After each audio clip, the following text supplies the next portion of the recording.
என்னை பின்பற்றி வா. You follow me. என்னை பின்பற்றி. You follow me. ஜபத்தை கேட்கும் எங்கள் தேவா. கர்த்தருடைய நாமம் மகிமைப்படுவதாக. இந்த காலை நேரத்திலும் என்னோடு கூட நியாயாதிபதிகள் 7ஆம் அதிகாரம் 13, 14 வசனங்களை நீங்கள் எடுத்துக்கொள்ளுங்கள். நியாயாதிபதிகள் 7ஆம் அதிகாரம் 13வது வசனத்தையும் 14வது வசனத்தையும் வாசிக்க நாம் அதை கேட்கலாம். கிதியோன் வந்தபோது ஒருவன் மற்றொருவனுக்கு ஒரு சொப்பனத்தை சொன்னான். அதாவது, இதோ ஒரு சொப்பனத்தை கண்டேன். சுட்டிருந்த ஒரு வார்கோதுமை அப்பம் மீதியானியரின் பாளையத்திற்கு உருண்டு வந்தது. அது கூடாரம் மட்டும் வந்தபோது அதை விழத்தள்ளி கவிழ்த்து போட்டது. கூடாரம் விழுந்து கிடந்தது என்றான். அப்பொழுது மற்றவன், இது யோவாசின் குமாரனாகிய கிதியோன் என்னும் இஸ்ரவேலனுடைய பட்டயமே அல்லாமல் வேறு அல்ல. தேவன் மீதியானியரையும் இந்த சேனை அனைத்தையும் அவன் கையில் ஒப்பு கொடுத்தார் என்றான். நாம் ஜெபிப்போம். பரிசுத்தமுள்ள நல்ல பிதாவே, உமக்கு ஸ்தோத்திரம். இந்த நாளுக்காய் உமக்கு நன்றி செலுத்துகிறோம். இந்த நாளிலும் வாசிக்கப்பட்ட இந்த வேத வசனத்தின் பகுதியை உம்முடைய கரத்தில் ஒப்பு கொடுக்கிறோம். தேவாதி தேவனுடைய இரக்கங்கள் தாமே செயல்படத்தக்கதாய் இந்த நாளிலும் இந்த வசனங்களை நாங்கள் புரிந்து கொள்ள நீர் உதவி செய்யும். திருவிருந்து ஆராதனைக்கு ஆயத்தமாய் வந்திருக்கிறோம் ஆண்டவரே. அதற்கு ஏற்ற ஒரு தெய்வீக வெளிப்பாடை அல்லது மனதிலே ஒரு தெளிவை நீர் எங்களுக்கு தந்து இந்த திருவிருந்தை நாங்கள் எடுக்கும் பொழுது எங்களுக்குள்ளே ஒரு ஆவிக்குரிய ஒரு நிலை உருவாகத்தக்கதாய் கிருபை செய்வீராக. உம்முடைய இரக்கங்களுக்குள்ளாய் ஒப்பு கொடுக்கிறோம். வழி நடத்தும், காத்துக்கொள்ளும். இயேசுவின் நாமத்தில் பிதாவே, ஆமேன். கர்த்தருடைய நாமம் மகிமைப்படுவதாக.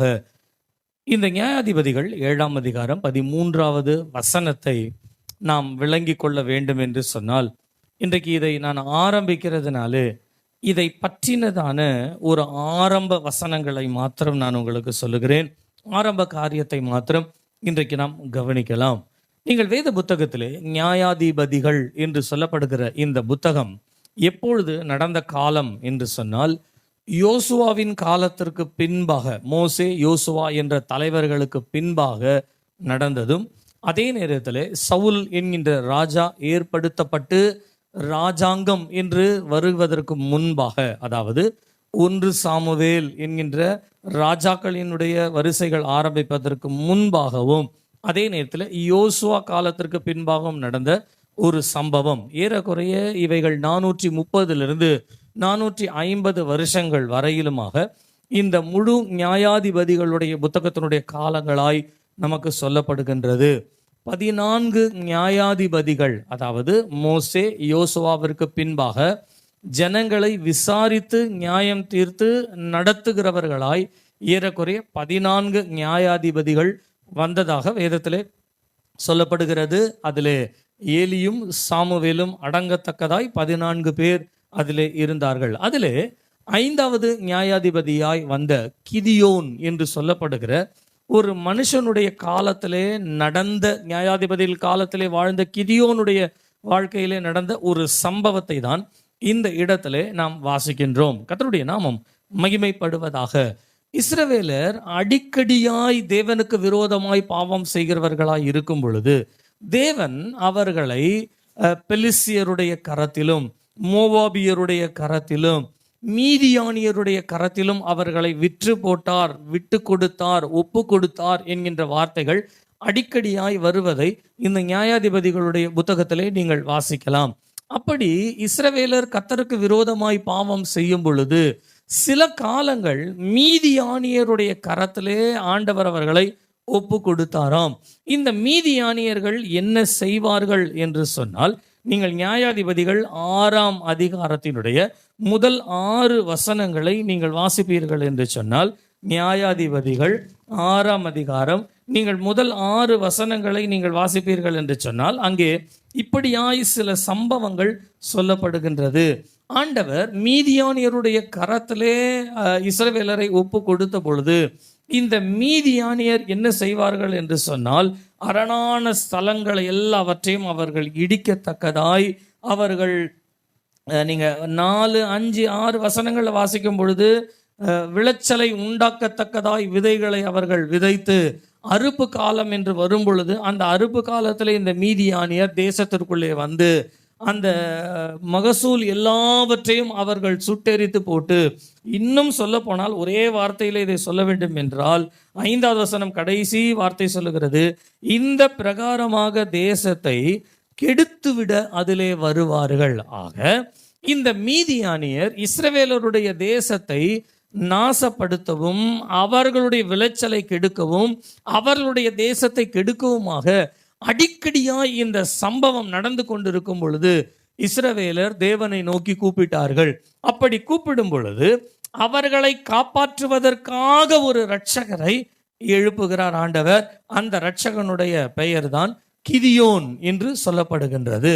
இந்த கிதியோனிடத்திலே கர்த்தர் பேசும் பொழுது, பராக்கிரமசாலியே, கர்த்தர் உன்னோடு கூட இருக்கிறார் என்று சொல்லி, ஒரு மனுஷனை நீ முறியடிப்பதை போல இந்த மீதியானியர் கூட்டத்தை முழுவதுமாய் நீ முறியடிப்பாய் என்று சொல்லி வாக்குத்தத்தத்தை கொடுக்கும் பொழுது கிதியோன் கேட்கிறாரு, கர்த்தர் உண்மையாகவே எங்களோடு இருந்தால் நாங்கள் ஏன் விற்கப்படுகிறோம், நாங்கள் ஏன் அடிமைப்படுகிறோம், நாங்கள் ஏன் இந்த நிலைமையிலே விழுகிறோம் என்று சொல்லி கேட்கிறார்.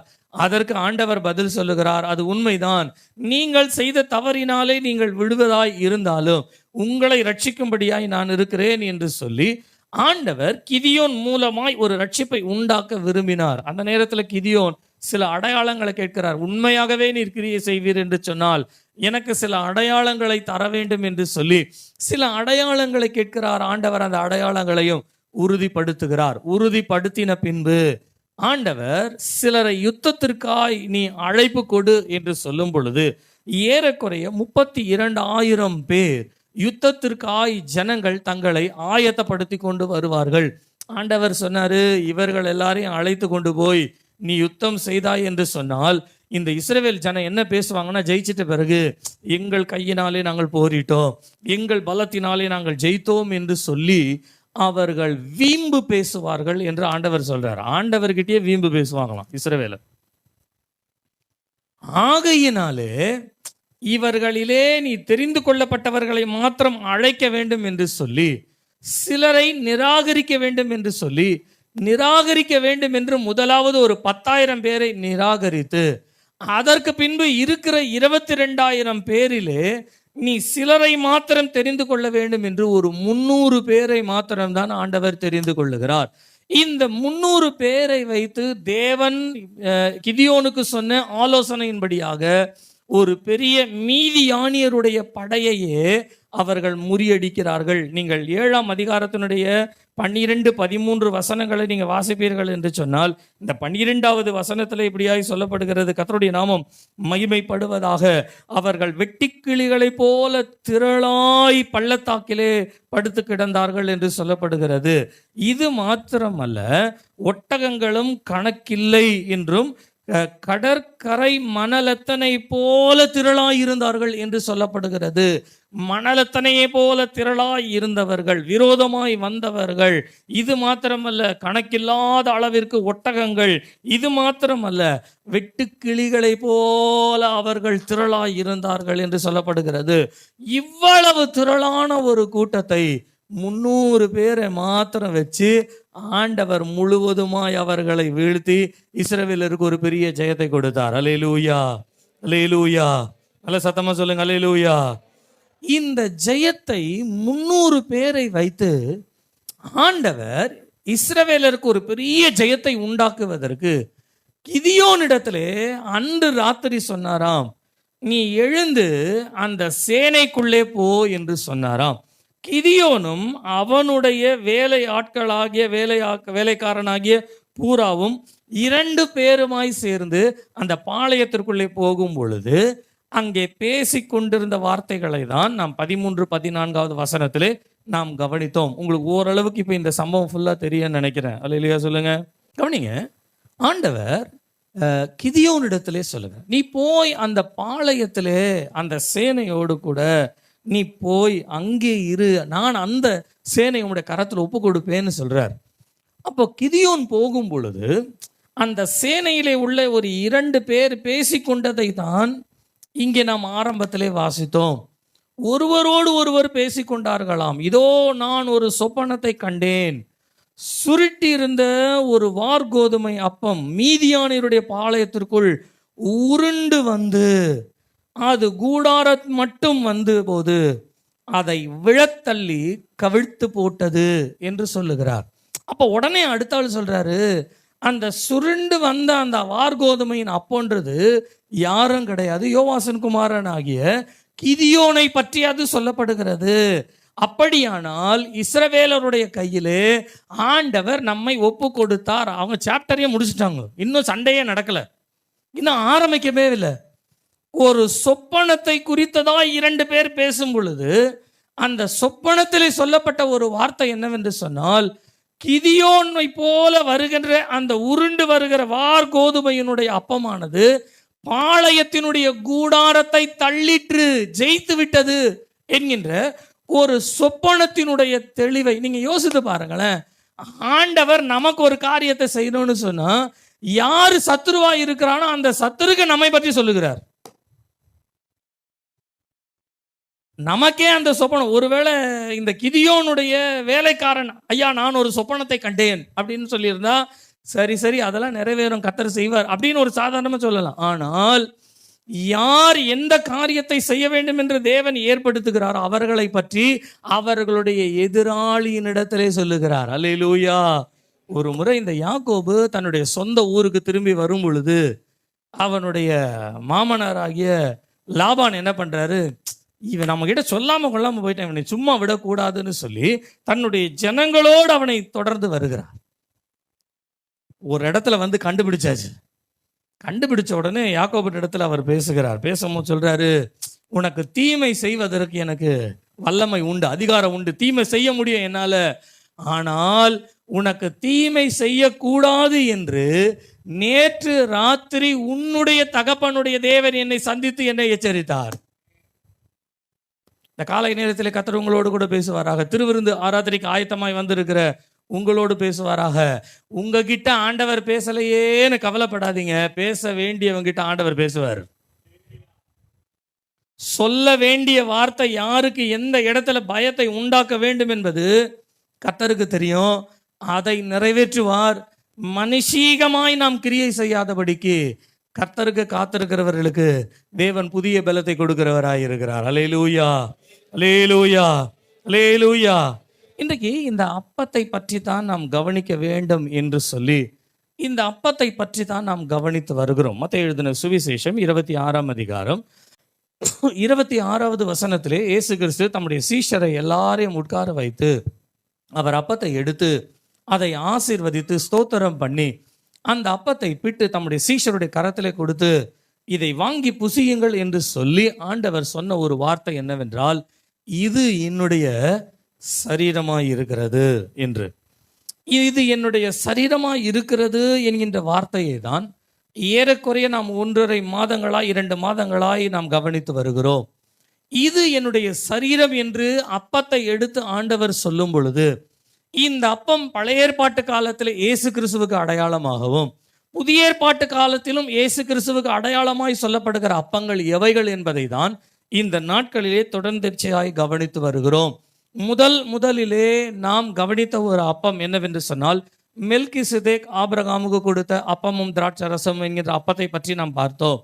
இரண்டாவதாக பஸ்கா எனப்பட்ட ஆட்டுக்குட்டியை அடித்து தேவ சமூகத்திலே பஸ்கா ஆசரிக்கிற ஆசரிப்பினுடைய புளிப்பில்லாத ஒரு அப்பம் என்கின்ற அப்பத்தை பற்றி பார்த்தோம். மூன்றாவது, வானத்திலிருந்து இஸ்ரவேல் ஜனங்களுக்கு கொடுக்கப்பட்ட மன்னா என்று சொல்லப்படுகிற வானத்து அப்பம் என்றால் என்ன என்பதை குறித்து நாம் கவனித்தோம். கடந்த நாட்களிலே கூட நாம் ஒரு அப்பத்தை கவனித்தோம். தேவ சமூகத்திலே ஆசரிப்பு கூடாரத்திலே வைக்கப்படுகின்ற சமூகத்து அப்பம் என்றால் என்ன, அது இயேசு கிறிஸ்துவுக்கு எப்படி அடையாளப்படுத்துகிறது என்பதை ஒரு 4 அப்பத்தை குறித்து நாம் கவனித்தோம். இன்றைக்கு நாம் ஒரு 5வது அப்பத்தை குறித்து நாம் பார்க்க போகிறோம். உருண்டு வந்த ஒரு அப்பம். பழைய ஏற்பாட்டு காலத்திலே மீதியானியர் முழுவதுமாய் நான் வீழ்த்த போகிறேன் என்பது கிதியோனுக்கு கொடுக்கப்பட்ட அடையாளத்தினுடைய அந்த அப்பம் யார் என்று சொன்னால், இயேசு கிறிஸ்து புதிய ஏற்பாட்டு காலத்திலே சொல்லுகிறார், அந்த அப்பம் என்னுடைய சரீரமாய் இருக்கிறது. அல்லேலூயா, அல்லேலூயா, அல்லேலூயா. கர்த்தருடைய நாமம் மகிமைப்படுவதாக. நீங்கள் இந்த உருண்டு வருகிற ஒரு சம்பவத்தை தானியேல் புத்தகத்தில் கூட நீங்கள் வாசிக்கலாம். நீங்கள் தானியேல் 2ஆம் அதிகாரத்தில் 31வது வசனத்திலிருந்து 34வது வசனம் வரையிலும் நீங்கள் வாசிப்பீர்கள் என்று சொன்னால், நேபுகாத்நேச்சார் என்று சொல்லப்படுகின்ற ஒரு பாபிலோனிய ராஜா ஒரு பெரிய சொப்பனத்தை அவன் காண்கிறான். அந்த சொப்பனத்திலே ஒரு பெரிய சிலை இருப்பதாகவும், அந்த சிலையை பற்றின ஒரு பயம் தன்னுடைய இருதயத்திலே வந்த உடனே எல்லா ஜோசியக்காரர், எல்லா பாஷைக்கார் எல்லாரையும் வர வைக்கிறாரு. மந்திரவாதிகளிலிருந்து எல்லாரையும் வரவழைத்து, நான் ஒரு சொப்பனத்தை கண்டேன், அதனுடைய அர்த்தத்தை நீங்கள் சொல்ல வேண்டும் என்று சொல்லுகிறார். உடனே எல்லாரும் என்ன சொல்றாங்கன்னா, மந்திரவாதிகளும், உம்முடைய சொப்பனத்தை சொல்லும், ராஜாவிற்கு நல்ல ஒரு பதிலை நாங்கள் சொல்லுகிறோம் அப்படின்னு சொன்ன உடனே அந்த ராஜா, கொஞ்சம் கவனிங்க, அப்படிதான் அவர் சொன்னார், கவனிங்க, நான் சொப்பனத்தை சொல்லணும், நீங்க எனக்கு பதில் சொல்லுவீங்களா? அது முடியாது. நீங்களாம் மந்திரவாதிகள்ல, நீங்களாம் எல்லாத்தையும் தெரிஞ்சவங்கல்ல, என் சொப்பனத்தையும் சொல்லணும், அது அர்த்தத்தையும் சொல்லணும். போச்சு. தேசத்துல ஒரு பெரிய கலக்கம் வந்துருச்சு, ஒரு சமாதான குறைவு வந்துருச்சு, ஒரு பதட்டம் வந்துருச்சு. இந்த பதட்டத்துல அவர் சொல்லிட்டாரு, எனக்கு பதில சொல்லலைன்னா உங்க எல்லாரையும் கொலை பண்ணிடுவேன், ஒருத்தனும் உயிரோடு இருக்கக்கூடாது, பதில் வந்து ஆகணும். ஆனால் அந்த காலத்திலே, அந்த சூழ்நிலையிலே தானியேல் என்று சொல்லப்படுகிற ஒரு மனுஷன், தேவ மனுஷன் இருந்தபடியினால் அந்த தானியேலுக்கு இதை அறிவித்து, அந்த தானியேல் என்ன பண்ணாராம், தேவ சமூகத்துல அவர் மன்றாடி கர்த்தரிடத்திலே ஜெபித்தாராம். நான் இதை வாசிக்கும் பொழுது பைபிள் ஸ்டடி எடுத்ததை நான் நினைவு கூறுகிறேன். பைபிள் ஸ்டடியில ஆண்டவர் இந்த வசனத்தை எப்படி சொல்லி கொடுத்தார்னா, ஒரு தேவ மனுஷன் மூலமாய் தேசம் எங்கும் காணப்படுகிற ஒரு கலக்கங்களை தேவன் அமைதிப்படுத்துகிறவராய் இருக்கிறார். நீங்க யோசிச்சு பாருங்க, நேபுகாத்நேச்சார் பாபிலோனிய தேசத்துல சொல்லிட்டாரு, ஏன் சொப்பனத்துக்கு பதில் சொல்லாம யாரையும் உயிரோட விட மாட்டான உடனே எல்லாருக்குமே கலக்கமாயிருச்சு. ஆனால் ஒரு தேவ மனுஷன் தேவ பாதத்துல உட்கார்ந்து அதற்குண்டான பதிலை சொல்லும் பொழுது அந்த முழு பாபிலோன் தேசத்திற்கே ஒரு சமாதானம் கிடைத்தது. அல்லேலூயா சொல்லுங்க, அல்லேலூயா, அல்லேலூயா. நல்லா கவனிங்க, கவனிங்க. வீட்டுக்கு வாசப்படியில் நின்று, ஆண்டவரே எங்க தேசத்தை ரட்சியம், எங்க தேசத்தை ரட்சியம் அப்படின்னாலாம் ஆண்டவர் ரட்சிக்க மாட்டார். ஆண்டவர்கிட்ட நீங்க ஒரு காரியத்தை கேட்கும் பொழுது அவர் உங்களுக்கு பதில் சொல்லுகிற அளவிற்கு தேவனோடு சபைக்கு ஐக்கியம் இருந்தாதான் தேசத்துல சமாதானம் கிடைக்கும். நான் சொல்றதை திரும்ப ஞாபகப்படுத்துறேன், திரும்பவும் சொல்றேன், நல்லா கவனிங்க. ஒருவேளை தேசத்துக்கான ஜெபம், தேசத்துக்கான ஜெபம், தேசத்துக்கான ஜெபத்தை நீங்க டெய்லி கேளுங்க, தப்பில்லை. ஆனா வேதம் சொல்லுது, ஒரு தேசத்துக்கு சமாதானம் வரணும்னா, ஒரு தேசத்துக்கு நிம்மதி வரணும்னா, அந்த தேசத்துக்காக ஜெபிக்கிறவங்க எப்படி இருக்கணும் தெரியுங்களா? ஆண்டவர் இடத்துல போய் கேட்டா அவர் பதில் சொல்ற அளவிற்கு தேவனோடு நல்ல ஐக்கியத்துல இருக்கணும். தானியேல் தன்னுடைய நண்பர்களோடு ஜெபித்தார், தேவன் ஒரு பெரிய வெளிப்பாடை கொடுத்தார். அந்த வெளிப்பாட்டை வெளிப்படுத்தினது நிமித்தமாய் சொல்லுகிறேன், அந்த தேசத்துல ஒரு பெரிய சமாதானம் வந்தது. அல்லேலூயா, அல்லேலூயா, அல்லேலூயா. நீங்க யோசேப்பு எடுத்துக்கொள்ளுங்களேன், யோசேப்பு கூட அதே தான் பிரச்சனை. ராஜாவுக்கு ஒரு சொப்பனம் வந்துருச்சு, சொப்பனத்தை சொல்லிட்டாரு, ஆனா பதில் தெரியல. மந்திரவாதிகள்லாம் என்னென்னவோ பண்றாங்க, என்னென்னவோ சூனியெல்லாம் பண்ணி பார்க்கறாங்க, என்னென்னவோ காரியங்கள், ஒன்றும் வரல, அகப்படலை. ஆனால் யோசேப்பு என்ற ஒரு மனுஷன் இருந்தான். யோசேப்பை கூப்பிடுப்பா. அந்த யோசேப்பு ராஜாவின் இடத்துல வந்து நிற்கும் பொழுது ராஜா சொல்ற, நான் ஒரு சொப்பனத்தை கண்டேன், அதனுடைய அர்த்தம் என்னதென்று எனக்கு தெரியவில்லை அப்படின்னு சொன்ன ஸ்பாட்லயே யோசேப்பு என்ன தெரியுங்களா சொன்னாரு? சொப்பனத்திற்கு அர்த்தம் சொல்லுவது தேவனுக்குரியது அல்லவா? அல்லேலூயா, அல்லேலூயா. நான் சொல்றேன், தப்பா எடுத்துக்காதீங்க. இன்னைக்கு நம்ம கிறிஸ்தவர்களா வாழ்றோம், ஒரு சொப்பனத்துக்கு அர்த்தம் சொல்லணும்னு உடனே யோசேப்பு சொல்றார், அது எங்க கர்த்தருடையது. ஆனா இன்னைக்கு இருக்கிற கிறிஸ்தவங்களுக்கு எது கர்த்தருடையது, எது கர்த்தருக்கு அல்லாததுன்னே தெரிய மாட்டேங்குது. எதை நம்ம செய்யணும் கர்த்தருடையது, எதை நம்ம செய்யக்கூடாது கர்த்தருக்கு பிரியமில்லாதது அப்படின்றத புரிந்து கொள்ளாமல் வாழுகிற ஒரு வாழ்க்கை. அந்த தேசத்திலும், அந்த எகிப்து முழுவதுமா ஏற்பட்ட ஒரு பெரிய கலக்கத்திலும் ஒரே ஒரு யோசேப்பை வைத்து முழு தேசத்தையும் ஆண்டவர் காப்பாற்றினார். அல்லேலூயா சொல்லுங்க பார்க்கலாம். அல்லேலூயா, அல்லேலூயா. இன்றைக்கு நம்முடைய தேசத்தை ஆண்டவர் காப்பாற்ற வேண்டிய சூழ்நிலைக்கு வந்துட்டோம். நம்ம நிறைய பேப்பரில் படிக்கிறோம், நிறைய காரியங்களெல்லாம் நம்ம கவனிக்கிறோம், நிறைய சூழ்நிலைகள்லாம் வருது, நிறைய பேர் ஜெபம் பண்ணுறாங்க, நிறைய பேர் கர்த்தர் இடத்துல போராடுறாங்க. எனக்கு என்ன ஆச்சரியம்னா, ஒரு காலகட்டத்தில் ஒரு ஒரு 8 வருஷத்துக்கு முன்னால், நான் நினைக்கிறேன் 8 வருஷமோ 6 வருஷத்துக்கு முன்னால், ஆண்டவர் இவர்கள் வரவே கூடாது அப்படின்னு சொல்லி எல்லாம் இந்தியா முழுதும் ஜெபிச்சாங்க. ஆனால் அவங்க தான் வந்தாங்க. யார் வரக்கூடாதுன்னு ஜெபிச்சோமோ, நீங்க சொல்லுங்க, ஏன் ஆண்டவர் ஜெபத்தை கேட்கல? சரி, நீங்களும் நானும் அற்பமானவங்க விட்டுருங்க. இந்த தேசத்துல 21 நாள், 40 நாள், 60 நாள் ஜெபம் நடத்துறவங்களாம் இருக்காங்க. அப்படி நடத்துறவங்களாம் சொன்னாங்க, ஆண்டவர் வந்து மாற்ற போகிறார், இந்த ஆட்சியை எடுத்து அடுத்த ஆட்சியை கொடுக்க போகிறார் அப்படின்னு. உடனே எல்லாம் கையை தட்டி அல்லேலூயா. ஆனா ரிசல்ட் என்ன வந்து தெரியுங்களா? அப்படியே வாயை முடிக்கிட்டு போயாச்சு. நான் என் கண்ணு முன்னால பார்த்த ஒரு சம்பவத்தை அடிக்கடி சபையில் சொல்லியிருக்கேன். நான் சொல்றேன், என் கண்ணு முன்னால பார்த்ததை நான் சொல்றேன். ஒரு முறை தமிழ்நாட்டில் மதம் மாற்ற தடை சட்டம் அப்படின்னு முதல்ல வந்தது. நான் சொல்றது வந்து ஒரு 30 வருஷத்துக்கு முன்னால் எடுத்துக்குவோம், அப்படி போயிடுவோம். மதம் மாற்ற தடை சட்டம் அப்போதான் முதல். அப்போது கிறிஸ்தவர்கள் எல்லாரும் கூடி ஒரு ஆலோசனை பண்ணாங்க, நம்ம இப்படியே நம்ம விட்டுட்டோன்னா சுவிசேஷம் சொல்ல முடியாது, ஒன்றுமே பண்ண முடியாது, நம்ம ஜெபம் பண்ணுவோம் அப்படின்னு சொல்லிட்டு அன்றைக்கு ஆர்ப்பாட்டம்லாம் இடத்துல ஜெபம் பண்ணாங்க. ஜெபம் தான் பண்ணாங்க. எனக்கு தெரிஞ்சு வாங்க நம்ம எல்லாம் போய் ஆர்டிஓ ஆஃபீஸுக்கு முன்னால் அல்ல தாலுகா ஆஃபீஸ் முன்னால் சபையாரே வந்து நிற்போம் அப்படிலாம் கூப்பிடல. மெரினா பீச்சுக்கு வாங்க எல்லாரும் ஜெபம் பண்ணுவோம். மெரினா பீச்சில் பெரிய ஒரு கூட்டம்.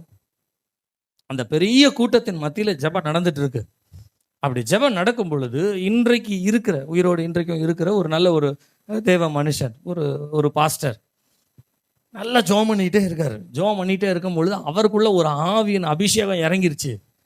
அவர் திடீர்னு என்ன பண்ணாரு, பக்கத்தில் இருக்கிற சேரை தூக்குனார். இயேசுவின் நாமத்தினாலே எங்களுக்கு விரோதமாக இருக்கிற இந்த ஆட்சியை நாங்கள் கவிழ்த்து போடுகிறோம் அப்படின்னு சேரை வச்சார். ரிசல்ட் நான் சொல்லட்டுங்களா? அதற்கு அடுத்த வந்த தேர்தலில் ஒரு சீட்டு கூட கிடையாது. சரித்திரத்தில் நடந்தது நான் சொல்றேன். ஆனா இன்னைக்கு முட்டி மோதிட்டு இருக்கிறோம், ஒண்ணுமே நடக்கல. உலகம் தன்னுடைய காரியத்தை கரெக்டா அது நிறைவேற்றிட்டே போகுது. ஆனா ஆவிக்குரிய வாழ்க்கையில காரியம் குறுகிக்கிட்டே போகுது. வெளியில போய் ஒரு பிரசங்கம் பண்ண முடியல, கர்த்தரை பத்தி ஒரு வார்த்தை சொல்ல முடியல, பைபிள் எடுத்துட்டு போனா கேள்வி கேட்குறாங்க. இதெல்லாம் இந்த காலத்துல எழும்பி விட்டது. காரணம் என்ன தெரியுங்களா? நான் சொல்றேன், எந்த கட்சியும் எந்த ஆட்சியும் எதிர்ப்பு கிடையாது. ஒரே ஒரு மிஸ்டேக் தான் கிறிஸ்தவ ஜீவியத்துல நம்ம பண்ணியிருக்கோம். என்னன்னா, நம்மோடு கூட இருக்கிற தேவனுடைய ஐக்கியத்தை சரியா பரிபாலிக்காததுனால தான் இன்னைக்கு இந்த பிரச்சனையில வந்து நிக்கிறோம். நான் சொல்லுகிறேன், கர்த்தர் என் பட்சத்தில் இருக்கும் பொழுது எனக்கு எதிராக வசனம் உண்மையா பொய்யா? நீங்க வசனத்தை நம்புறீங்களா? வசனத்தை நம்பினா கரங்களை உயர்த்துவார். அல்லேலூயா சொல்லுங்க. அல்லேலூயா, அல்லேலூயா, அல்லேலூயா. எனக்கு விரோதமாய் நிற்பவன் யார் அப்படின்னு கேட்கறதுக்குள்ளே ஒரு 4 பேர் வந்து நிற்கிறாங்க. கேசவ பத்தி சொல்லக்கூடாது. அப்ப அன்றைக்கு அவர்கள் ஜெயித்தார்கள், இன்றைக்கு நம்மால் ஜெயிக்க முடியவில்லை. காரணம் என்னவென்றால், அவர்களுக்கு தேவனோடு இருந்த ஐக்கியம் வேற, இன்றைக்கு நமக்கும் தேவனுக்கும் இருக்கிற ஐக்கியம் வேற. அவங்க எதற்கு முக்கியத்துவம் கொடுக்கணுமோ அங்கே முக்கியத்துவம் கொடுத்தாங்க, அதனால அவங்க ஜெயிச்சாங்க. கர்த்தர் அவர்களை தேசத்தினுடைய ராஜாக்களுடைய கையிலே ஒப்பு கொடுக்கவில்லை. இன்றைக்கு ஆண்டவர் ஒப்பு கொடுக்கிறாருன்னா காரணம் என்னன்னா, நான் சொல்றேன், எந்த ராஜாக்களை பத்தியும் பயப்படாதீங்க, எந்த அதிகாரத்துக்கும் பயப்படாதீங்க. ஒரே ஒரு காரியத்துக்கு பயப்படுங்க. உங்கள் சரீரத்தை கொல்லுகிறவர்களுக்கு நீங்கள் பயப்படாமல், உங்கள் சரீரத்தோடு உங்கள் ஆத்மாவை கொல்லுகிறவர்களுக்கு நீங்கள், அவருக்கே நீங்க பயப்படணும். நம்ம பயம் ஆண்டவர் மேல இருந்ததுன்னா எந்த மனுஷனுக்கும் நம்ம பயப்பட வேண்டிய அவசியமே கிடையாது. ஆண்டவருக்கு பயப்படுகிற பயம் நம்ம கிட்ட இல்லை பாருங்க. அதனாலதான் இன்னைக்கு மனுஷனுக்கு பயப்படுறோம். நாளைக்கு நம்முடைய இந்திய தேசத்தினுடைய சொல்லுங்க சுதந்திர தினம்.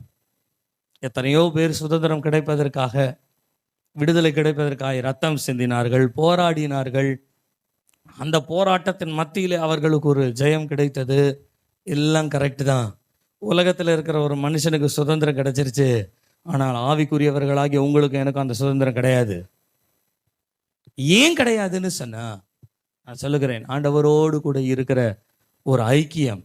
நீங்கள் இந்த நேபுகாத் நேச்சாருடைய சம்பவத்தில் வாசிக்கும் பொழுது ஒரு பெரிய ஒரு சிலையை அவர் காண்கிறார். அந்த சிலைக்கு சில அர்த்தங்கள் எல்லாம் சொல்லப்படுகிறது. கவனிங்க, மனதில் வைத்துக் கொள்ளுங்க.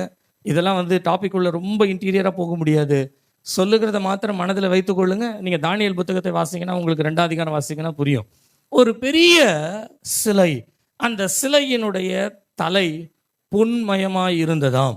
அந்த சிலையினுடைய மார்பகம் மற்றுமாய் அதனுடைய தோல் முழுவதுமாய் வெள்ளியாய் இருந்தது, சில்வர் வெள்ளியாய் இருந்ததாம். அதனுடைய வயிற்று பகுதி வெண்கலமாய் இருந்தது என்று சொல்லப்படுகிறது. அதனுடைய கால்கள் முழுவதுமாய் இரும்பினால் செய்யப்பட்டதை போல இருந்தது. அதனுடைய பாதங்களும் அதனுடைய விரல்களும் இரும்பும் களிமும் கலந்தவைகளாய் இருந்தது. இந்த தரிசனத்தை மாத்திரம் பார்த்துட்டு இதை எப்படி எக்ஸ்பிளைன் பண்றதுன்னு ராஜாவுக்கு தெரியல. ஆகையினாலே ராஜா ஒரு பெரிய ஒரு கோரிக்கை விடுகிறார். அதன் மத்தியிலே தேவன் தானியேலுக்கு இந்த தரிசனத்தை வெளிப்படுத்துகிறார். தானியேல் இந்த தரிசனத்தை பற்றி ராஜாவிற்கு சொல்லும் பொழுது அவர் சொல்லுகிறார், தலை என்று சொல்லப்பட்ட பொன்மயமானது பாபிலோன் அரசாங்கத்தை பற்றி அது சொல்லுகிறது. அது பொன்னான ஒரு அரசாட்சியாய் இருக்கிறது. அதற்கு பின்பாக மேதிய பெர்சியா என்று சொல்லப்படுகின்ற ஒரு வெள்ளியினுடைய மதிப்புள்ள ஒரு ராஜரீகம் வருகிறது. அதற்கு அடுத்தது வெண்கலம் என்று சொல்லப்படுகிறது. கிரேக்க அரசாட்சியை பற்றி அது சொல்லுகிறது. கால்கள் இரும்பு என்று சொல்லும் பொழுது அவைகள் ரோம அரசாங்கத்தை பற்றி சொல்லுகிறது. அதற்கு பின்பு காலுடைய பாதங்களை பற்றி சொல்லும் பொழுது இந்த கடைசி நாட்களிலே எல்லா உலகத்தில் உள்ள எல்லா நாடுகளும் சேர்ந்து ஒரே நாடு, ஒரே கரன்சின்னு சொல்றோம் பாருங்க, அந்த இடத்திற்கு வருகிற ஒரு கவர்மெண்ட்டை பற்றி தான் கடைசியாய் சொல்லப்படுகிறது. இதை தானியேல் அந்த நாட்களிலே வெளிப்படுத்தினதை போல நீங்கள் சரித்திரத்தை வாசிப்பீர்கள் என்று சொன்னால், நீங்கள் ராஜாக்களுடைய கடைசி நாட்களிலே வரும் பொழுது, யூத ராஜாக்களுடைய கடைசி நாட்களிலே எரேமியாவினுடைய காலத்திலே, தானியேலுடைய காலத்திலே பாபிலோன் அரசாட்சி வருகிறது. அதற்கு பின்பு மேதிய பெர்சியா என்று சொல்லப்படுகிற மேதிய பெர்சியனுடைய ஆட்சி வருகிறது. அந்த மேதிய பெர்சியா ஆட்சிக்குள்ளே தான் எஸ்தர் புத்தகத்தை குறித்து நாம் வாசிக்கின்றோம். அவர்கள் சென்ற பிறகு கிரேக்கர்களுடைய ஆட்சி வருகிறது. கிரேக்கர் என்று சொன்னாலே நமக்கு நன்றாக தெரியும், மகா அலெக்சாண்டர் தான் அந்த கிரேக்கர் என்று சொல்லி அவரை பற்றி தானியேல் புத்தகத்திலே தெளிவாய் எழுதப்பட்டிருக்கிறது. அந்த கிரேக்க ஆட்சி முடிஞ்ச உடனே, அலெக்சாண்டருடைய காலங்கள் முடிஞ்ச உடனே ரோமருடைய ஆட்சி வருகிறது. ஜூலியஸ் சீசர் என்று சொல்லப்படுகிற ரோமர் ஆட்சி. இந்த ரோமர் ஆட்சியில தான் ஆண்டவராக இயேசு கிறிஸ்து இந்த உலகத்திற்கு மனுஷனாய் வந்து அவதரித்த சம்பவங்கள் எல்லாம் உங்களுக்கு தெரியும். அகஸ்து சீசருடைய காலங்களிலேன்னு சொல்லும் பொழுது, அகஸ்து சீசர்னு வந்தாலே அது ரோமரை பற்றி சொல்லப்படுகிற காலங்கள். அப்படியானால் இந்த ரோம காலங்கள் முடித்து நாம் கடைசி காலங்களிலே வாழ்ந்து கொண்டிருக்கிறோம். உலகம் முழுவதுமாய் இன்றைக்கு கொரோனா வருகிறது, சில நோய்கள் வருகிறது, பிரச்சனைகள் வருகிறது என்பது உலகத்தோடு உலகம் ஒவ்வொன்றும் சேர்ந்து நம்ம எல்லாம் ஒரே நாடுகளாய், ஒரே கரன்சியில், ஒரே இதில் நம்ம எல்லாம் நாடுகளாய் பிரிந்து விடாதபடிக்கு ஒரே கூட்டத்திற்கு வர வேண்டும் என்கின்ற ஒரே நாடுகள் என்கின்ற ஒரு ஆயத்தத்திற்கு உலகம் போய் கொண்டிருக்கிறது. இந்த ஒரே நாடு என்று போய் கொண்டிருக்கிற இந்த உலகத்தின் மத்தியிலே சொல்லுகிறேன், 2 காரியங்கள் நடைபெறுகிறது. ஒன்று, தேவனை சந்திக்கும்படியாய் ஆயத்தப்படுகிற ஒரு கூட்டங்கள் தேவனுக்கு நேராய் போகிறது. இன்னொரு கூட்டம் இந்த உலகத்திற்கு நேராய் நடக்கிறது. நல்லா கவனிங்க. இந்த தேவனுக்கு நேராய் போகிற கூட்டத்தை பார்க்கலும் உலகத்தோடு இருக்கிற கூட்டம் மிகுந்த ராஜரீகமும் மிகுந்த வல்லமையும் அல்லது மிகுந்த ஆட்சி தன்மையும் உடையதாக இருக்கும். ஆனால் நீங்கள் இந்த நியாயாதிபதிகளிலே வாசிக்கிற கிதியோனுடைய சம்பவமாக இருந்தாலும், தானியேல் புத்தகத்திலே வாசிக்கிற இந்த தானியேல் புத்தகத்துமாக இருந்தாலும், கிதியோனுடைய சம்பவத்திலே உருண்டு வந்த ஒரு அப்பம் என்று சொல்லப்படுகிறது. தானியேலுடைய காலத்திலே அவர் கண்ட சொப்பனத்தினுடைய அர்த்தம் கடைசியாய் இவ்வளோ பெரிய சிலையை ஒரு கல்லானது உருண்டு வந்து அதன் மேல் மோதி அதை முழுவதுமாய் அடித்தது. இந்த உருண்டு வந்த ஒரு கல் யாரை குறிக்கிறது என்று சொன்னால் நம்முடைய ஆண்டவராகிய இயேசு கிறிஸ்துவை குறிக்கிறது. அல்லேலூயா, அல்லேலூயா, அல்லேலூயா. அப்படியானால் இன்றைக்கு இயேசு கிறிஸ்துவின் நாமத்தினாலே நான் உங்களுக்கு சொல்கிறேன், எந்த ராஜ்யங்களாய் இருந்தாலும் எந்த வல்லமைகளாய் இருந்தாலும் நம்முடைய இயேசு கிறிஸ்து என்கின்ற ஒருவராலே எல்லா ராஜ்யங்களையும் தேவன் மாற்ற வல்லவராய் இருக்கிறார். அல்லேலூயா, அல்லேலூயா. இன்றைக்கு சொல்லுகிறேன், நம்முடைய குடும்பத்தை ஆளுகை செய்கிற அல்லது நம்முடைய வேலைகளிலே ஆளுகை செய்கிற, நாம் எதை தேவனுக்காய் செய்ய வேண்டும் என்று விரும்புகிறோமோ அதை செய்ய முடியாதபடிக்கு, எதை நம்முடைய குடும்பத்திற்கு நன்மை உண்டாக செய்ய வேண்டும் என்று முயற்சி எடுத்து அதை செய்ய முடியாதபடிக்கு, எவைகளெல்லாம் நமக்கு முன்பாக அதிகார தடைகளாய் இருக்கிறதோ, எனக்கு ஆண்டவர் சொல்லுகிறார், ஒரு அப்பம் உருண்டு வருகிறது. அந்த அப்பம் உருண்டு வந்து அது கூடாரத்தின் மேல், அதிகாரத்தின் மேல் மோதி அடிக்கிறது. அந்த கூடாரம் முழுவதும் விழுந்தது. அல்லேலூயா, அல்லேலூயா. நீங்க யோசிச்சு பாருங்க, இந்த அப்பம் எப்போ உருண்டு வரும்? உருண்டு வருமா? அல்லேலூயா, வரும். எப்போ வரும் தெரியுங்களா? தெரியல. நான் உங்களுக்கு ஒரு தீர்க்க தரிசனத்தை சொல்லட்டுங்களா? அந்த அப்பம் எப்பொழுதோ உருண்டு வந்தாயிற்று. அந்த வந்த அப்பத்தை ஆண்டவர் தம்முடைய கரத்தில் எடுத்து ஒவ்வொரு மாதம் உங்கள் கையில் கொடுத்துட்டு இருக்கிறாரு. இப்போ இந்த அப்பம் எங்கே தெரியுங்களா இருக்கு? நம்ம சரீரத்துக்குள்ளே இருக்கு. அல்லேலூயா சொல்லுங்க, அல்லேலூயா. நீங்கள் உருண்டு வரணுன்னு கதிரேசங்க மலையில் போய் நின்றுக்காதீங்க. அங்கேருந்து ஏதாவது உருண்டு வருதான்னு பார்க்குறது. நம்ம புத்தி அப்படி தான் இருக்குது. நம்ம பாருங்க, எதையாயிலும் ஒன்றுனா இங்கிருந்து வருமா, அங்கேருந்து வருமா, இதில் எங்கேருந்து இல்லை. வாரம் திருவிருந்து எடுக்கிறீங்களே, அந்த அப்பத்தை தான் ஆண்டவர் சொன்னார், உருண்டு வரும், உனக்குள்ளேருந்து எழும்பி வரும். உனக்குள்ளேருந்து எழும்பி வரும் பொழுது எத்தனை ராஜ்யங்கள் அதிகாரங்களாக இருந்தாலும், எத்தனை வல்லமைகள் உலகத்திற்குரிய மகத்துவங்களாக இருந்தாலும் எல்லாவற்றையும் மோதி அடித்து கர்த்தரே தேவன் என்று ஒரு நாள் நம்மை நிற்க பண்ணுவார். அல்லேலூயா, அல்லேலூயா, அல்லேலூயா. தேவன் ஒரு அந்தகாரத்தினுடைய அல்லது தனக்கு எதிரே இருக்கின்ற கிரியைகளை, சக்திகளை, அல்லது இந்த உலகத்திலே சொல்லப்படுகிற ராஜரீகங்கள் அல்லது துரைத்தனங்கள், அதிகாரங்கள் என்று சொல்லப்படுகிறவைகளை தேவன் ஒரு நாளிலே முறியடிக்கிறார், வீழ்த்துகிறார் என்கின்ற அந்த வீழ்த்துதலுக்குரிய ஜெயத்தின் அப்பத்தை தான் ஒவ்வொரு மாதமும் ஆண்டவர் உங்களுக்கும் எனக்கும் கொடுக்கிறார். அல்லேலூயா. இந்த நாளிலிருந்து நீங்க விசுவாசத்தோட ஜெபிக்கணும். என்ன ஜெபிக்கணும் தெரியுங்களா? தேவ சமூகத்தில் அவருடைய திருவிருந்த அப்பத்தை வாங்குற நம்முடைய சரீரத்தில் வியாதி நம்மை மேற்கொள்ளக்கூடாது, பலவீனம் நம்மை மேற்கொள்ளக்கூடாது, உலகத்தில் உள்ள அதிகாரங்கள் நம்மை மேற்கொள்ளக்கூடாது. அப்படி இவைகளிலிருந்து நாம் ஜெயத்தை பெற வேண்டும் என்று சொன்னால் வேதம் நமக்கு ஒரு நல்ல ஒரு வழிகாட்டியை ஏற்படுத்துகிறது. இந்த வழிகாட்டியினுடைய ஆரம்பத்தை தான் இன்றைக்கு நான் உங்களுக்கு சொல்லும்படியாய் ஆண்டவர் எனக்கு கொடுத்தார். கர்த்தருடைய நாமம் மகிமைப்படுவதாக. நீங்கள் இந்த போராட்டத்தை எடுத்துக்கொள்ளுங்களேன். இந்த வேதனை அல்லது அதிகாரங்கள், இந்த போராட்டங்கள், இவைகள் எல்லாம் எங்க ஆரம்பிச்சதுன்னு சொன்னா, ஆண்டவர் ஒரு நாளிலே வானத்தையும் பூமியும் அண்ட சராசரங்களையும் சிருஷ்டித்த பின்பு ஆண்டவர் கேருபீன்களையும் செராபீன்கள் என்று சொல்லப்படுகின்ற ஒரு பெரிய கூட்டத்தை, சேவை செய்கிற ஒரு கூட்டத்தை தனக்கென்று ஏற்படுத்தினார். அந்த ஏற்படுத்தப்பட்ட கூட்டத்திலிருந்து ஒருவன் ஒரு கூட்டத்தோடு விழுந்து போனான். லூசிபர் என்று ஆங்கிலத்தில் சொல்லப்படுகிறது. நாம் அதை வெளிப்படுத்துகிற விசேஷத்திலே பழைய பாம்பாகிய வலு சர்ப்பம் என்று சொல்லுகின்றோம். நான் அதை இப்படி சொல்லுகிறேனே, சாத்தானுடைய ராஜ்யம் ஒரு பக்கம் இருக்கிறது, தேவனுடைய ராஜ்யம் ஒரு பக்கம் இருக்கிறது. நீங்கள் ஆதியாகமத்திலிருந்தே நீங்கள் எடுத்துக்கொண்டு வாருங்களேன். தேவன் எங்கெங்கெல்லாம் தம்முடைய ராஜ்யத்தை ஏற்படுத்த விரும்புகிறாரோ அங்கே எல்லாம் சாத்தான் அந்த ராஜ்யம் விழும்படியாய் கிரியை செய்கிறான். ஆதாம் ஏவாளை கர்த்தர் உருவாக்கினார், கீழ்ப்படியாதவர்களாய் தள்ளிவிட்டான். காயின் ஆபேல் என்று சொல்லி 2 பேர், அதுல காயினை விழ தள்ளினான். ஏசா யாக்கோபு விழுந்து போயிற்று. நோவா காலத்தில் எடுத்துக்கொள்ளுங்க. நோவா காலத்திலே நோவா குடும்பம் மாத்திரம்தான் நீதியாய் இருந்தது, மற்றவர்கள் எல்லாம் பாவத்தில் இருந்தார்கள். அப்படியானால் இது கிராஜுவலா ஒரு போராட்டத்திற்குள்ளே வருகிறது. நான் அதை இப்படி சொல்லுகிறேனே, ஆண்டவரும் பிசாசும் போராடுகிறார்கள் என்று சொல்லவில்லை. ஆண்டவரும் ஆண்டவருக்கு விரோதமாய் ஒரு காரியமும், தேவ பக்தி உள்ளவைகளும் தேவனுக்குரியவைகளும் தேவனுக்கு அல்லாதவைகளாய் இருக்கிறவர்களும் இந்த உலகத்திலே ஒரு போராட்டம் வந்தது. நீங்கள் சரித்திரத்தை வாசிக்கும் பொழுது வேதத்திலே இல்லாத ஒரு சரித்திரத்தை சரித்திர புத்தகத்திலே இருக்கிறதை வேதத்திலே சொல்லப்படவில்லை. அதை நான் உங்களுக்கு சொல்லுகிறேன். ஒரு காலகட்டத்தில் ஒரு பெரிய ராஜ்யம், எத்தியோப்பிய ராஜ்யம் என்று சொல்லப்படுகிற வேதத்திலே நிம்ரோத் என்று சொல்லப்படுகிற ஒரு பெரிய மன்னன் எழும்பினான். இவனுடைய காலங்களிலே தான் பாபிலோனிலிருந்து விக்கிரகங்கள் என்று சொல்லப்படுகின்ற சிலைகள் போன்ற காரியங்கள் எல்லாம் அதிகமாய் மற்ற இடங்களுக்கு அல்லது அவர்களுடைய வழிபாட்டு முறைகள் எல்லாம் அந்த நாட்களிலே தான் அதிகமாய் உலகம் முழுவதுமாய் பரவினதாம்.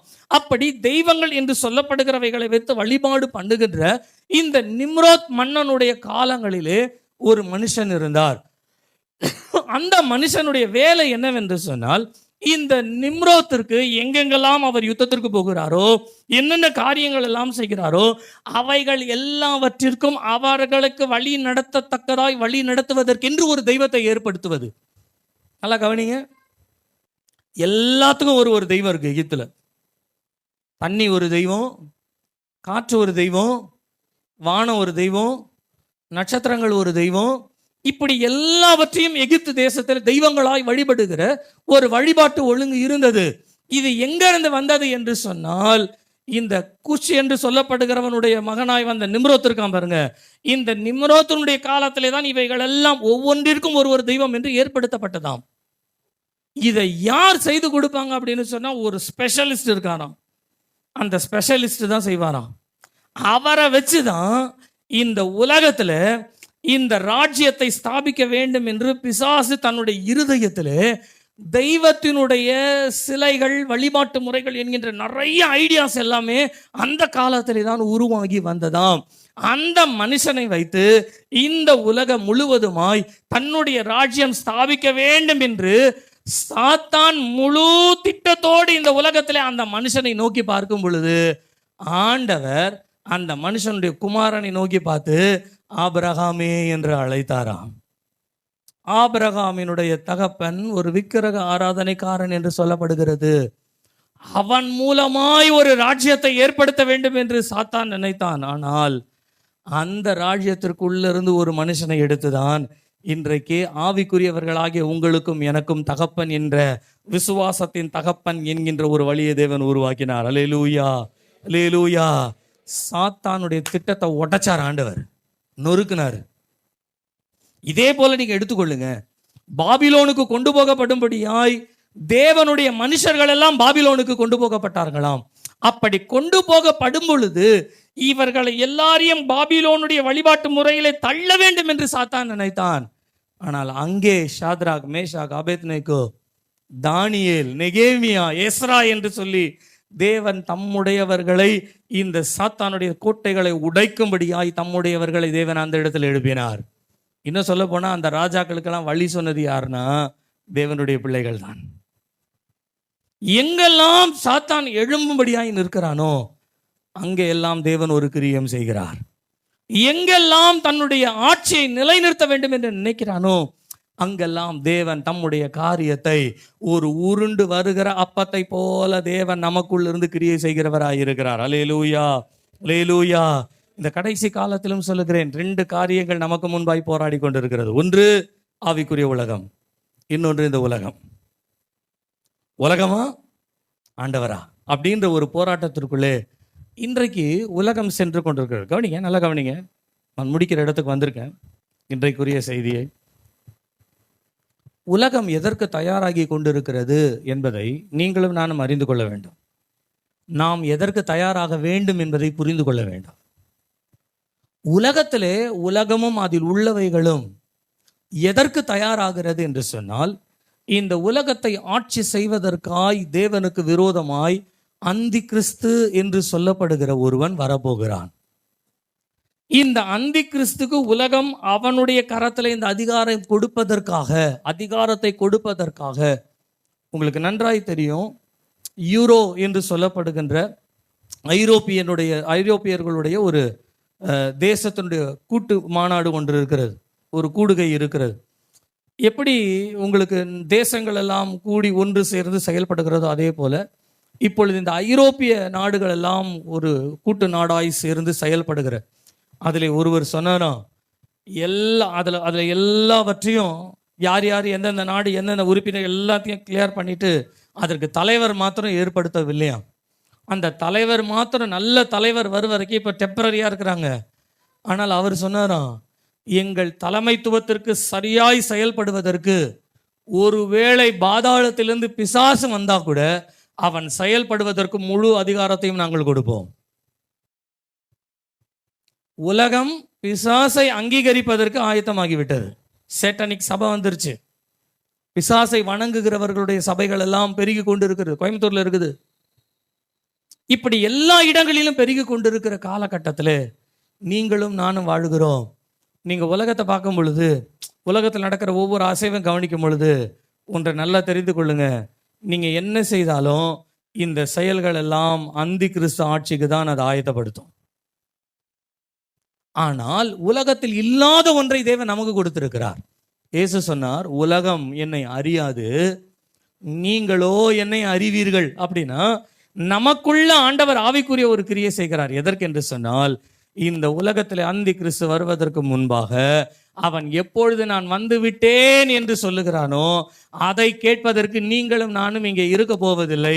தேவன் நம்மை தமிழத்தில் சேர்த்துக் கொள்வார். அல்லேலூயா, அல்லேலூயா, அல்லேலூயா. ஆகையினால உலகத்துல மாங்கன்னு வேலை செய்து சாகாதீங்க. என்றைக்காய் இருந்தாலும் ஒரு நாள் இந்த உலகம் நம்ம ஏமாற்றும். நான் சொல்லுகிறேன், உலகம் நம்ம ஏமாற்றுவதற்கு முன்பாக நாம் இந்த உலகத்தை ஏமாற்றி கர்த்தரோடு போய் விடுவோம். அல்லேலூயா, அல்லேலூயா. அப்படியானால் கர்த்தரிடத்தில் நீங்களும் நானும் சேர வேண்டும் என்று சொன்னால், உலகம் ஒரு பக்கம் போராடுகிறது, ஆவிக்குரிய சரீரம் ஒரு பக்கம் போராடுகிறது. இந்த போராட்டத்தின் மத்தியிலே யோவான் ஒரு நல்ல வார்த்தையை, வசனத்தை நமக்கு அறிவுரையாய் சொல்லுகிறார். என்ன அறிவுரை சொல்லுகிறார் என்று சொன்னால், உங்கள் சரீரமாய் இருக்கிற இந்த சரீரத்திற்கும் இந்த சரீரத்திற்குள்ளே இருக்கிற ஆவிக்கும் இரண்டு விதங்கள் உண்டு. ஒன்று, இந்த சரீரம் உலகத்திலே இருக்கிறபடியினால் உலகத்திற்கு ஏற்றது போல சில காரியங்களை தேடும். உங்களுக்குள்ளே ஆவி இருக்கிறதுனால் ஆவியானவர் சில நேரத்தில் ஆவிக்குரிய காரியங்களை நமக்குள்ளே கொண்டு வர விரும்புவார். இவைகள் இரண்டையும் ஒரே நிலையிலே வைத்து சொல்லுகிறார். ஒன்று, அந்தி கிறிஸ்துவுக்கு ஆயத்தப்படும்படியாய் அசைகிறது. ஒன்று, இயேசு கிறிஸ்துவனுடைய வருகைக்காய் தன்னை ஆயத்தப்படுத்த இந்த உலகத்திலே அசைகிறது. இந்த இரண்டையும் சேர்த்துதான் சொல்லப்படுகிறது நம்முடைய ஆவி, நம்முடைய சரீரம். ஆவி தேவனை தேடுகிறது, சரீரமோ இந்த உலகத்திற்குரிய காரியத்தை தேடுகிறது. அந்தி கிறிஸ்து இந்த உலகத்திலே வந்து நிறைவேற்றுவதற்கு ஏதோ ஒரு விதத்திலே மறைமுகமாய் இவை நமக்கு கிரியை செய்கிறது. அதையோ ரொம்ப அழகா சொன்னாரு, அந்தி கிறிஸ்து வருவான் என்று நீங்கள் கேள்விப்பட்டிருப்பீர்கள். 1 யோவான் 2ஆம் அதிகாரம் நீங்கள் 18வது வசனத்தை வாசிப்பீர்களானால் வேகமா எடுத்துக்கொள்ளுங்க. 1 யோவான் 2ஆம் அதிகாரம் 18வது வசனம் வாசிங்க. பிள்ளைகளே, இது கடைசி காலமாய் இருக்கிறது. அந்தி கிறிஸ்து வருகிறான் என்று நீங்கள் கேள்விப்பட்டபடி இப்பொழுதும் அநேக அந்தி கிறிஸ்துக்கள் இருக்கிறார்கள். போதும். அந்தி கிறிஸ்து வருவான். ஆனால் இப்பொழுதும் இது எப்போ எழுதுந்து? 1ஆம் நூற்றாண்டுல எழுதுந்து. 1ஆம் நூற்றாண்டுல கிட்டத்தட்ட இயேசு கிறிஸ்து பரமேறின பின்பு 70வது வருஷத்துல, நம்ம 2022 வருஷத்துல இருக்கோம். 70வது வருஷத்திலே சொல்லிட்டாரு, அந்தி கிறிஸ்துகள் எங்க பாருங்க, எங்க அந்தி கிறிஸ்து இருக்காங்க. உடனே சொல்லுங்க, என் வீட்டாரை எனக்கு சத்துரு. உங்க வீட்டில் இருக்கிறவங்களாம் அந்தி கிறிஸ்து கிடையாது. உடனே எதையாகிலும் எங்கேயாவது கோத்து விட்டு ஓடிட வேண்டியதான். நம்ம வீட்டில், சபையில், வெளியில, இந்த கட்சி அந்த கட்சி, இவர்கள் அவர்கள் போராடுகிறவர்கள் சொல்றாரு இருக்கிறார்கள். வாசிங்க. இப்பொழுதும் அநேக அந்தி கிறிஸ்துக்கள் இருக்கிறார்கள். அதனாலே இது கடைசி காலம் என்று அறிகிறோம். அந்தி கிறிஸ்து இருக்கிறார்கள் சொல்லிட்டு நீங்க 4ஆம் அதிகாரத்தினுடைய 3வது வசனத்தை வாசிப்பீர்களானால், அதே 4ஆம் அதிகாரம் 3வது வசனத்தை வாசிக்கும் பொழுது இருக்கிறார்கள்னு சொன்ன அந்த அந்தி கிறிஸ்து எங்க இருக்கிறார்கள்ன்றத அவரே சொல்றாரு. வாசிங்க. மாம்சத்தில் வந்த இயேசு கிறிஸ்துவை அறிக்கை பண்ணாத எந்த ஆவியும் தேவனால் உண்டானது அல்ல, தேவனால் உண்டானதல்ல. வரும் என்று நீங்கள் கேள்விப்பட்ட அந்தி கிறிஸ்துவினுடைய ஆவி அதுவே. அந்தி கிறிஸ்துவனுடைய ஆவி என்று சொல்லுகிறார். பாருங்க, அந்தி கிறிஸ்து வருவான்னு சொல்லிட்டு இருக்கிறான். ஆனா எப்படி இருக்கிறான் அப்படின்னு சொன்னா, ஒரு ஆவியா செயல்படுறான். ஒரு ஆவியா செயல்படுறான்னா எப்படி அதை நம்ம நம்புறது, எப்படி நம்ம அதை ஏற்றுக்கொள்றது? நல்லா கவனிங்க, தெளிவா சொல்லப்படுகிறது. தெளிவா, இயேசு கிறிஸ்துவை ஏற்றுக்கொள்ளாத எந்த ஆவியும், இன்னைக்கு ஞாயிற்றுக்கிழமை தேவனை தேடுகிறவர்கள் எல்லாம் தேவனுடைய ஆவியை உடையவர்கள். ஞாயிற்றுக்கிழமையில தேவனை தேடாதவர்கள் எல்லாம் தேவனுடைய ஆவியை உடையவர்கள் அல்ல. அப்ப அவங்க எந்த ஆவி? நான் சொல்லல, நீங்க தான் சொன்னீங்க. எந்த ஆவி? நான் தான் கேட்டேன், பதில் நீங்க தான் சொன்னீங்க. அப்போ சபைக்கு வராத எந்த ஆவியும், அதுதான் சொல்றாரு, இயேசு கிறிஸ்துவை அறிக்கை பண்ணாத. அப்படி என்று சொன்னால் நீங்க ரோமர் 1 அதிகாரத்தை வாசித்து பாருங்க. தேவன் என்று அறிந்திருந்தோம், அவரை மகிமைப்படுத்தாதவர்கள் யாருமே இருளிலே தள்ளப்படுவார்கள். அந்த இருள் தான் அந்தி கிறிஸ்து நீங்க சொல்றார். நல்லா தெரிஞ்சுக்கங்க. உங்க பக்கத்துல இருக்கவங்க யார் இருக்காங்கன்னு பாத்துக்கங்க. அடுத்த வாரம் வரல, அந்தி கிறிஸ்து வரும்பொழுது நம்ம ஃபோன் நம்பர் அவங்க தான் கொடுப்பாங்கன்னு நினைச்சுக்கோங்க. அந்தி கிறிஸ்து வீடு வீடா எல்லாரையும் பிடிச்சிட்டு போவோம். அதெல்லாம் தெரியல, கேட்டிருக்கோம்ல, பார்த்துருக்கோம், டிவியில் பார்த்தோம். நம்மளை முதலாவது அந்தி கிறிஸ்துல காமிச்சு கொடுக்குறவங்க யாருன்னு சொன்னா பக்கத்தில் இருக்கவங்க பார்த்துக்கோங்க. அடுத்த வாரம் ஆள் வரலன்னா இது அந்தி கிறிஸ்து அப்படின்னு புரிஞ்சுக்கோ. இதை தவிர முழுமையா எனக்கு வேற எதுவும் சொல்றதுக்கு வரல. இப்படிதான் நான் சொல்ல முடியும். இதுதான் உண்மை, அதுதான் வேதம். நான் ரொம்ப நாளா மறைமுகமா சொல்லிட்டே இருந்தேன், இன்றைக்கு வெளிப்படையாய் சொல்றேன். தேவனை அறிந்திருந்தும் அவரை மகிமைப்படுத்தாத, அவரை அறிக்கையிடாத, அவரை துதிக்காத யாருமே அந்தி கிறிஸ்து தான். ஆகையினாலே தான் வேதம் சொல்லுகிறது, சபை கூடி வருதலை சிலர் விட்டு விடுவதை. அப்போ சிலர் விடுறாங்கன்னு அர்த்தம், விடுவதை போல நீங்கள் விட்டு விடாதிருங்கள். ஏனென்றால் நீங்க விட்டுட்டீங்கன்னா உங்களுக்குள்ள அந்தி கிறிஸ்துவனுடைய ஆவி கிரியை செய்யும். இது கிரியை செய்யக்கூடாதபடிக்கு இந்த சரீரத்தை பாதுகாக்கிறதுக்கு தான் ஒவ்வொரு வாரமும் தேவனுடைய சமூகத்தில் அபிஷேகத்தில் நிரம்பி ஆண்டவரை துதிச்சு மகிமைப்படுத்தி எப்படியோ ஆவிக்குள்ளாக்கப்பட்டு பலத்தோட நம்ம திரும்பி போயிடும்.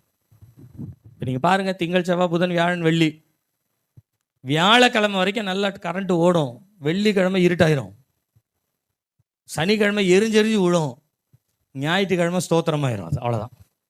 இப்படிதான் ஆண்டவர் நம்மளை காப்பாத்திட்டு இருக்கிறாரு. நம்மளை காப்பாத்திக்கணும். நான் சொல்லுகிறேன், சபை கூடி வருதலை விட்டு விடுகிறதே ஒரு அந்தி கிறிஸ்துவனுடைய ஒரு தன்மை. அப்படின்னா நம்முடைய சரீரத்துல இந்த அந்தி கிறிஸ்துவினுடைய தன்மைகளை பற்றின சில காரியங்கள் வேதத்திலே கொடுக்கப்பட்டிருக்கிறது. நீங்கள் அதை புரிந்து கொள்ளுவீர்களானால், இன்றைக்கு ஆண்டவர் உங்களை பார்த்து சொல்றாரு, வருவான் என்று எங்கேயும் பார்க்காதீங்க, உள்ள நான் இருக்கிற மாதிரி வெளியிலையும் அவன் இருப்பான் உங்களோட. உங்கள் சரீரமே கிறிஸ்துவினுடைய அந்தி கிறிஸ்துவாய் மாறுவதற்கு காலம் இது, கடைசி காலம். தெரிந்து கொள்ளப்பட்டவர்களும் வஞ்சிக்கப்படுகிற ஒரு காலத்திற்குள்ளே வந்திருக்கிறோம் என்றால், இன்னைக்கு ஆண்டவர் நம்மோடு கூட பேசுவாராக. நம்முடைய சரீரத்தை நாம் பாதுகாத்துக் கொள்வதற்கு இந்த சரீரம் அந்தி கிறிஸ்துவினுடைய சரீரமாய் மாறிவிடாதபடிக்கு இது தேவனை அறிக்கையிடுகிற ஒரு சரீரமாய் மாற வேண்டும். அல்லேலூயா. அதுக்கு தான் நம்முடைய முன்னோர்கள்லாம் நமக்கு ஒரு நல்ல பழக்கம் சொல்லி கொடுத்துருக்காங்க. என்ன தெரியுங்களா? எங்கே போனாலும் எங்கே வந்தாலும் சோத்திரம் சோத்திரம் சோத்திரம், அல்லேலூயா, சோத்திரம், இயேசுவின் ரத்தம், இப்படி சொல்லிக்கிட்டே இருப்போம்ல. அப்படி கால் அடி வழுக்குச்சுன்னா என்ன சொல்லும்? ஐயோ அப்படின்னா முடிஞ்சிச்சு கதைன்னு அர்த்தம். இயேசுவேன்னு வரணும், ஐயோன்னு வரக்கூடாது. சிலருக்கு ஐயோடைய ஐயோன்னு போயிடும், அது ஐயோன்னு போயிடும். நீங்க மூச்சு விட்டாலும் சுவாசிச்சாலும் பேசினாலும் அந்த இயேசு, எங்களுக்கு சண்டே ஸ்கூல்ல போன வாரம் சொன்னேன், சண்டே ஸ்கூல்ல சொல்லி கொடுத்தாங்க. என்ன தெரியுங்களா? நம்ம சுவாசிக்கிறோம் இல்லைங்களா, அப்படி உள்ளே போகிறது ஏ மூச்சு விடுறோம் பாருங்க, சு ஏசு ஏசு, அதில் தான் பிழைச்சிக்கிட்டு வாழ்கிறோம். இல்லைன்னா என்றைக்கோ போய் சேர்ந்துருப்போம் நம்ம. உண்மை தானே? என்றைக்கோ நமக்கு சமாதி கட்டியிருப்பாங்க, இந்நேரம் புல் முளைச்சி அது இருக்குதானே தெரிஞ்சிருக்காது அந்த இடம், அந்த மாதிரி மாறி இருக்கும். ஆனால் தேவ கிருபை நமக்குள்ளே அவருடைய ஆவியானவர் நம்மை ஒவ்வொரு நாளும் உயிர்ப்பித்து கொண்டு வருகிறார். அல்லேலூயா, அல்லேலூயா. தெரிந்து கொள்ளுங்க, இந்த சரீரம் உலகத்தில் இருக்கிற வரைக்கும் அந்தி கிறிஸ்துக்கு ஏற்ற மாதிரி அவன் இழுப்பான், விட்டுறாதீங்க.